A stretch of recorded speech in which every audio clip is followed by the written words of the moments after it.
చేస్తున్నాను. మత్తయి సువార్త 24వ అధ్యాయం చూడండి, అందరూ గుర్తుపెట్టుకుంటారని చెప్తున్నాను. మత్తయి సువార్త 24వ అధ్యాయములో అందరూ బైబిల్ తెరిచి చూడండి. మత్తయి సువార్త 24వ అధ్యాయం 36, 40 కూడా చూడండి. 40 వాక్యం చూడండి. 24:40. ఆ కాలమున ఇద్దరు పొలములో ఉందురు, ఒకడు తీసుకొని పోబడును, ఒకడు విడిచిపెట్టబడును. ఎందుకు చదివిస్తున్నాను తెలుసా? అందరు వినండి, చెవుల దగ్గర పెట్టుకొని. అదే ఆత్మ సంగములతో చెప్పుచున్న మాట చెవి గలవాడు వినుగాక అని వ్రాయబడింది. మీకు కనుక నిజంగా ఆత్మీయ చెవులుంటే దేవుని వాక్యం ఏం చెబుతుంది? ఇదిగో ఒకరు తీసుకొని పోబడతారు, ఒకరు విడిచిపెట్టబడతారు. అంటే ఈ పాస్ట్ గారు ఏంద్రా నా గురించి చెప్తున్నాడు అనుకున్నారనుకోండి, మీ దగ్గర ఆత్మ లేడు, పరిశుద్ధాత్మ లేడు. ఎవరున్నారు మరి? దురాత్మ ఉంటేనే వాక్యాన్ని వక్రీకరిస్తుంది అనమాట. అందుకే మనసు దగ్గర పెట్టి వినండి. ఏమని చెప్పబడింది ఇక్కడ? ఆ కాలమున ఇద్దరు పొలములో ఉందురు, ఒకడు తీసుకొని పోబడును, ఒకడు విడిచిపెట్టబడును. అంటే ఏంటి? వీళ్ళిద్దరిలో ఒకరేమో సిద్ధంగా ఉన్నారు, ఒకరు సిద్ధపడలేరు. యేసయ్య వెంటనే ఆ బూరధ్వని విన్న వెంటనే సిద్ధపడిన వాళ్ళు సడన్గా వెళ్ళిపోతారు. ఆ తరువాత ఇంకొక విషయం చెప్పబడింది. ఇద్దరు స్త్రీలు తిరుగలి విసురుచుందురు, ఒకటి తీసుకొని పోబడును, ఒకటి విడిచిపెట్టబడును. కావున ఏ దినమున మీ ప్రభు వచ్చునో మీకు తెలియదు గనుక మెలకువగా ఉండుడి.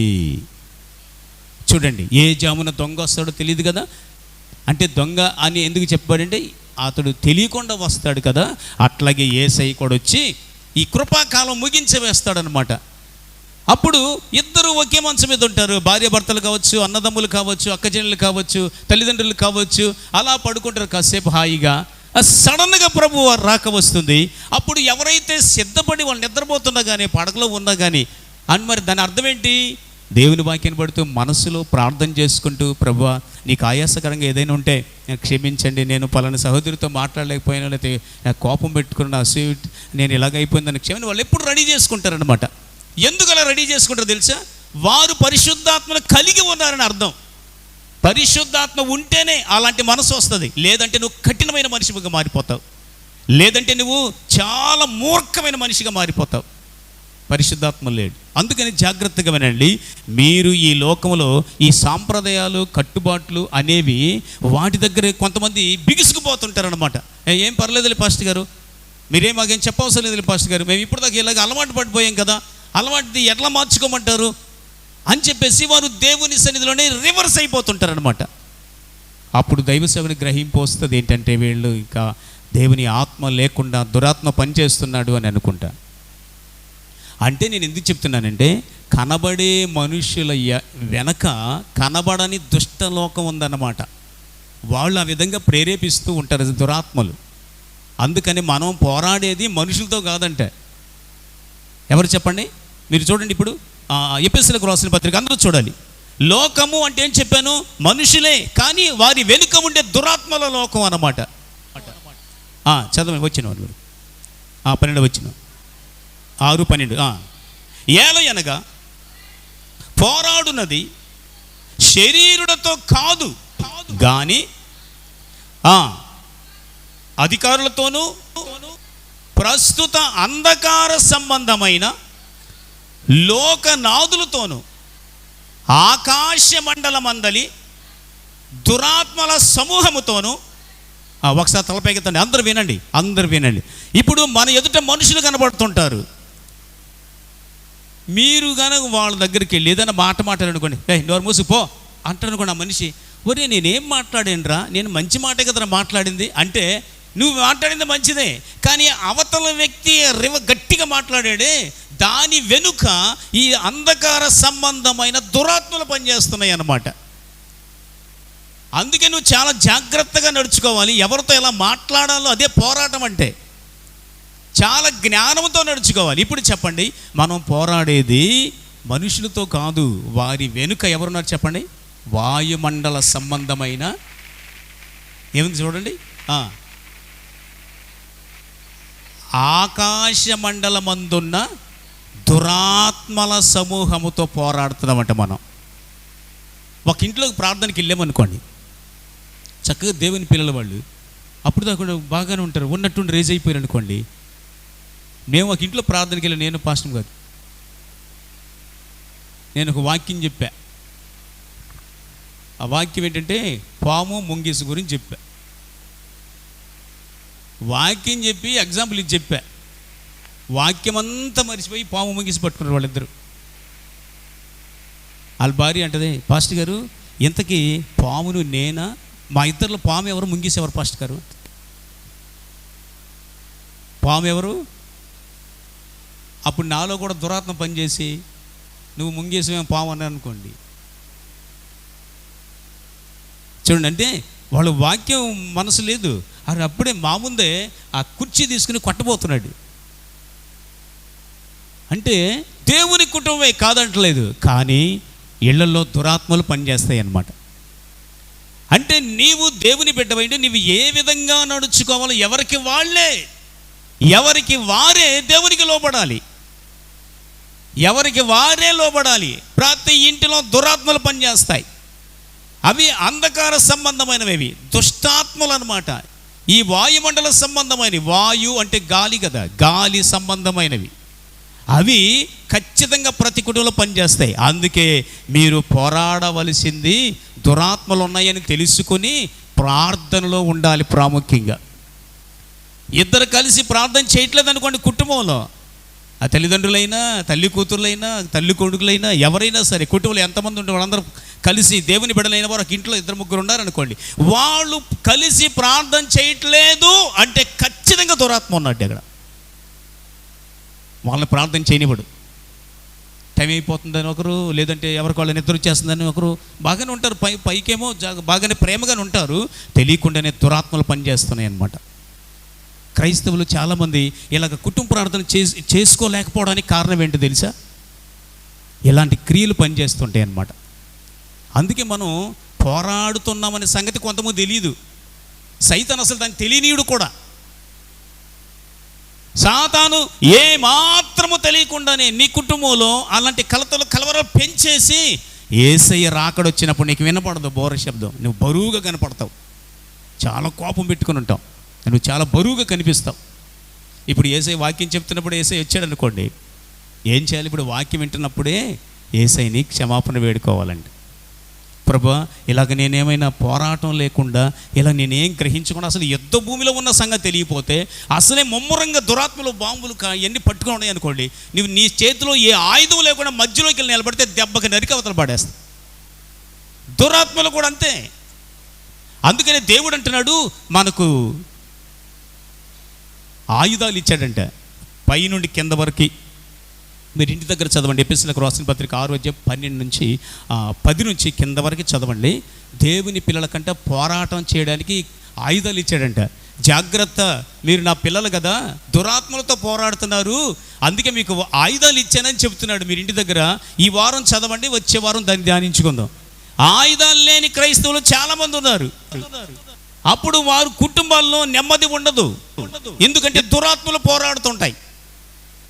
ఎప్పుడైనా నీ వల్ల ఏదైనా ఒక గట్టి మాట మాట్లాడమనుకో, నువ్వు గ్రహించలేదు అంటే నిన్ను దయ్యం బాగా పట్టుకుందని అర్థం. వెంటనే గ్రహించనుకో, పరిశుద్ధాత్మ ఉన్నట్టు అర్థం. అర్రే, నేను గబుకున్న మాట మాట్లాడేశాను, నేను పోయి క్షమాపణ చెప్పాలి అని అనుకుంటే చాలా గొప్ప సాక్ష్యం నీదే. ఎందుకంటే దేవుని ఆత్మతో ఉన్నావని గుర్తు అన్నమాట. దేవుని ఆత్మతో ఉన్నావు.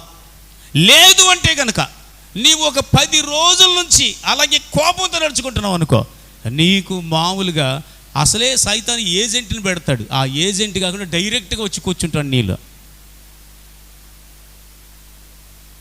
మనము పోరాడునది లోకముతో, లోక సాంప్రదాయాలు, ఇవన్నీ ఎవరు పెట్టారు? లోక సాంప్రదాయాలు ఎవరు పెట్టారు? సాంప్రదాయాలు ఎవరు పెట్టారు? ఒక పెళ్లి జరుగుతుంది, అది తీసుకురండి, ఇది తీసుకురండి అని చెప్పేసి అన్నీ ఉంటాయి కదా. వెళ్ళిన తర్వాత ఇది ఎర్ర నీళ్ళు చల్లుతుంటారు, కొంతమంది పసుపు నీళ్ళు చల్లుతుంటారు. ఇవన్నీ ఎవరు పెట్టారు? ఇవన్నీ మనుషులే, కానీ వాటికి ఎంత భయమో. అదే దేవుని వాక్యం అంటే అస్సలు భయం ఉండదు. అదే యేసయ్య అంటున్నాడు, మీరు మీ పారంపర్యాచారాన్ని కోసము దానికోసము దేవుని ఆజ్ఞను అతిక్రమిస్తున్నారు అని చెప్పాడు. అంటే మనం పోరాడుతున్నది మనుషులతో, వాటి వెనుక దురాత్మలు గట్టిగా పట్టుకొని, ఒరే నువ్వు ఖచ్చితంగా నీ ఇంటి ముందు చీపురు కట్టో లేకపోతే ఏదైనా పెట్టుకో, ఐరన్ రాడ్, రాత్రిపూట దురాత్మలు వస్తాయి, బేతాళ బొమ్మలు పెట్టుకో, నువ్వు ఖచ్చితంగా పెట్టు, నువ్వు బయట నుంచి రాగానే ఇలా చేయి అని దురాత్మలు వారి వెనుక ఉండి నిన్ను నడిపిస్తుంటాయి మనుషుల్ని.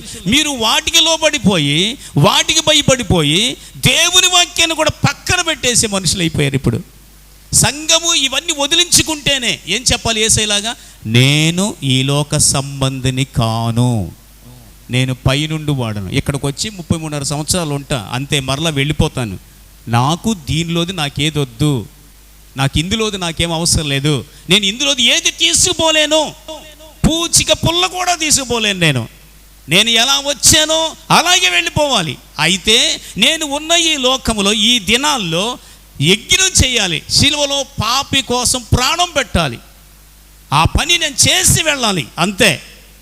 అట్లాగే దేవుడు కూడా నీకు పని ఇచ్చాడు, ఆ పని చేసి పరలోకానికి వెళ్ళాలి. కానీ నీవు ఈ లోకంలో ఉండేదాన్ని ప్రతిదానికి నేను ఈ లోకంలో అది సంపాదించాలి, ఇది సంపాదించాలి, నేను పేరు సంపాదించాలి అని ఆశ ఉంటుందంట. ఆశ అనండి, లోకానికి ఆశ ఉంటుంది. చెప్పండి, దేవునికి ఆశ ఉంటుంది. రెండు ఉన్నాయి. ఇప్పుడు అదే నేను చెప్పేది, మనం పోరాడేది లోకంతో. ఎందుకు పోరాడాలంటే లోకం కొంత ఆశ ఉంటుంది అన్నమాట. మీరు వాక్యం చూడండి, 1 యోహాను పత్రిక 2వ అధ్యాయం చూడండి, అందరూ బైబిల్ తెరిచి చూడండి.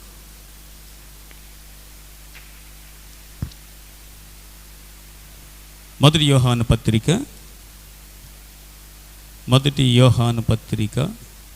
2వ అధ్యాయము 16వ వాక్యం చూడండి. 17 చదవండి, ముందు 17 చదవండి. లోకమును దాని ఆశయు గతించిపోవచ్చున్నవి గాని దేవుని చిత్తము జరిగించువాడు నిరంతరము నిలుచును. ఒకసారి తలపైకెత్తండి. లోకము దాని ఆశ అనండి. లోకానికి ఆశ ఏంటండి? నేను ఈ లోకంలో గొప్ప ధనవంతుడిగా ఉండాలి, నేను ఈ లోకంలో గొప్పవాడిగా ఉండాలి, నేను ఒక ఫ్యాషనేట్గా ఉండాలి, నేను అందరిని చూడాలి, నేను ఒక డిఫరెంట్ వ్యక్తిగా కనబడాలి. లోకానికి ఆశలు చాలా ఉంటాయి, అంతటి కలిపి ఆశ ఉంటుంది. అది మట్టి ఆశ, అది మట్టిలోకి పోయే ఆశ. అది ఈ లోకంలో ఎంత ఆశ ఉన్నది మట్టికి సంబంధించిందే, తర్వాత మట్టి అయిపోతాం మనం. నేను చాలా సంపాదించాలి, అందరికంటే గొప్పవాడిని అయిపోవాలి అని డిఫరెంట్. ఈ లోకంలో ఎంతోమంది, ఇప్పుడు ఎలెన్ మస్క్ అనేటువంటి వ్యక్తి, అతడు చిన్నప్పుడు ఆ తండ్రి లేడు అతనికి, అయినప్పటికీ అతడు బాగా అన్ని చాలా ఆశ కలిగి మరి గవర్నమెంట్తో పోటాపోటీగా అతడు ఒక గొప్ప శాస్త్రవేత్త అయ్యి, సైంటిస్ట్ అయ్యి అక్కడికి అంతరిక్షానికి వాటిని పంపిస్తూ ఇప్పుడు ఏఐ టెక్నాలజీ ఉపయోగించి రోబోట్ని తయారు చేయాలి, ఏదేదో ఆశలు పెట్టుకున్నాడు.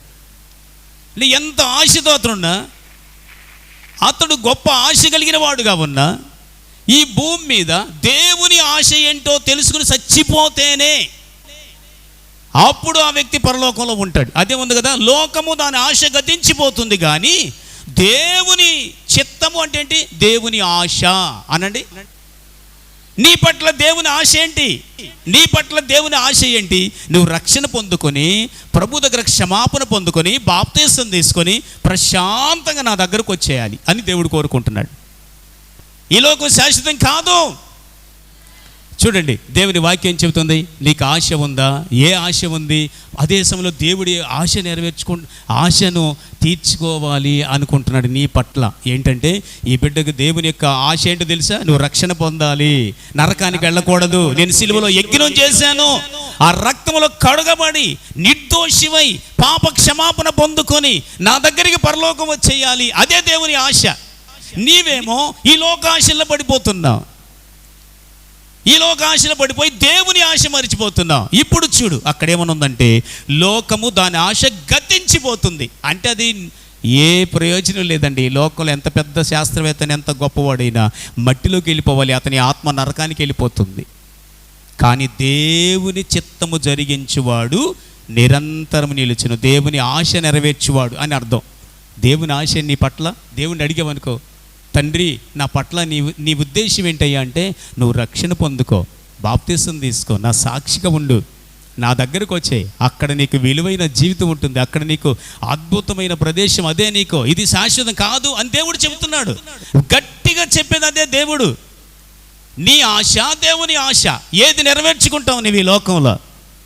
లోకములో ఆశ ఉంది, అది గొప్పవాడు అవడానికి, అది అందరికంటే వింతగా కనబడడానికి, నేను ఒక గొప్ప వ్యక్తిని అయిపోవాలనుకుంటున్నావు, నీకు చాలా ఆశలు ఉన్నాయి. దేవుడు అంటున్నాడు, మీరు దేవుని దగ్గరకు వచ్చిన తరువాత లోక ఆశల ప్రకారం నడవద్దు అని చెప్తుంది.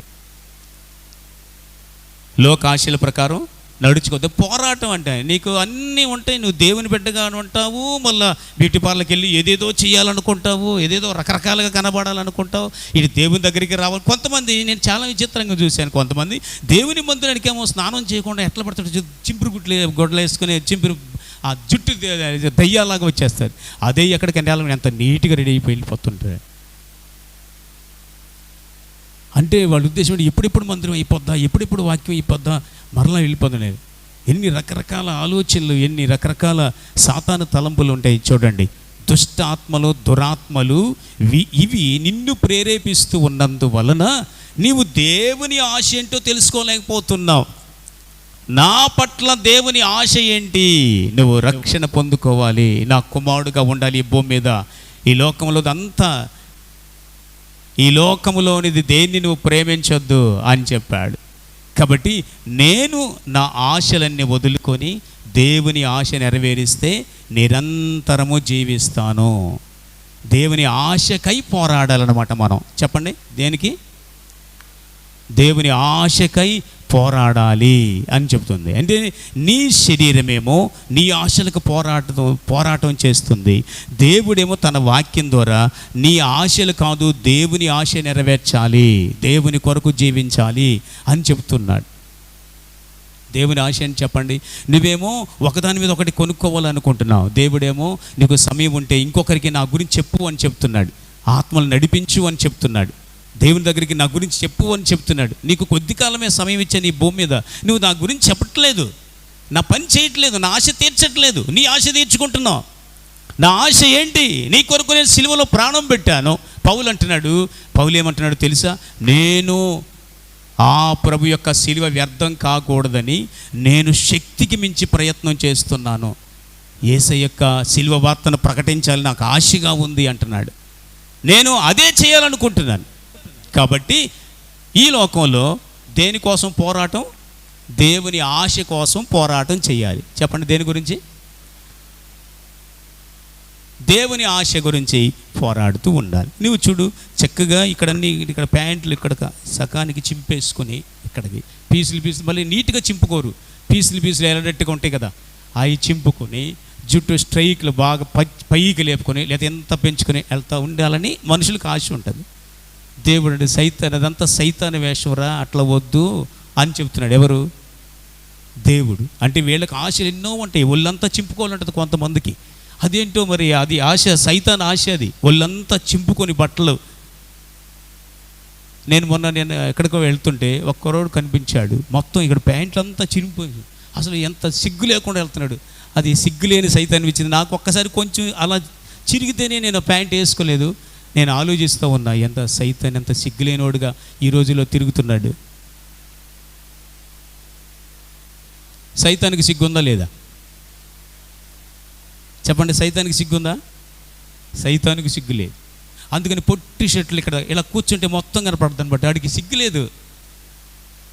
సిగ్గులేని సైతాన్. ఇప్పుడు ఇది మోడర్న్ అంటే యేసయ్య రాకడికి వచ్చేసరికి వాడు ఎన్ని వెర్రితలలు వేస్తే అంతమందిని ఆకర్షించుకుందామని చూస్తున్నాడు. అందుకే లోకానికి రకరకాల ఆశలు అన్నమాట. కానీ దేవుని ఆశ ఒక్కటే. దేవుడు నీకు చక్కని శరీరం ఇచ్చాడు, దాన్ని చక్కగా కప్పుకోమని ఇచ్చాడు. అందుకే స్త్రీ పురుషుడి వేషం వేయకూడదు, పురుషుడు స్త్రీ వేషం వేయకూడదు. అంటే స్త్రీలకేమో పురుషుల వేషం వేయాలి ఎంత ఆశ. వాళ్ళు ప్యాంట్లు వేసుకొని ఇక్కడ వరకు వేసేసుకొని వాళ్ళు హ్యాపీగా, అసలు పురుషులు ఎవరో తెలియట్లేదు, స్త్రీలు ఎవరో తెలియట్లేదు. నేను నిజంగా బైక్ మీద వెళ్తున్నప్పుడు ఎలా అది నడిచేది స్త్రీయా పురుషుడు అర్థం కావట్లేదు. బైబిల్ ఎంత స్పష్టంగా చెప్తుందంటే పురుషుడు స్త్రీ వేషం వేయకూడదు, స్త్రీ పురుషుని వేషం వేయకూడదు. కానీ దేవుని వాక్యం ఎంత స్పష్టంగా ఉంటే సాతానుడు సిగ్గు లేకుండా నడిపించేస్తున్నాడు అనమాట.